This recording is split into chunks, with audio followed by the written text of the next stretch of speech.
আজকে বৃহস্পতিবার না? আজকের এই রাতটা যে জুমার রাত জানেন আপনারা?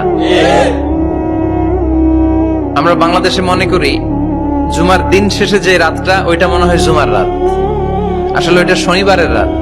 ইয়াউমুস সাবত, ইয়াউমুস সাবত, ইয়াউমুল আহাদ, ইয়াউমুল ইসনাইন, ইয়াউমুল সুলাসা, ইয়াউমুল আরবিআ, ইয়াউমুল খামিস, ইয়াউমুল জুমআ। এই হচ্ছে 7 দিনের আরবি নাম। তা আজকে হচ্ছে ইয়াউমুল খামিস। এর দিনে বিশ্বনবী রোজা রাখতেন, সোমবার বৃহস্পতিবার সুযোগ হলে রোজা রাখবেন। যারা রোজা রাখবে তাদের জন্য ইন দ্য ডে অফ জাজমেন্টে আল্লাহ স্পেশাল একটা গেট বানাবে জান্নাতে ঢোকার জন্য। ওইটার নাম হচ্ছে রাইয়ান। মান দাখালাহু লাম ইয়াজমা আবাদা। একবার who can enter within this door he will never be thirsty again. একবার যে দরজা দিয়ে জান্নাতে ঢুকতে পারবে আজীবনের জন্য তার গলার তৃষ্ণা মিটে যাবে।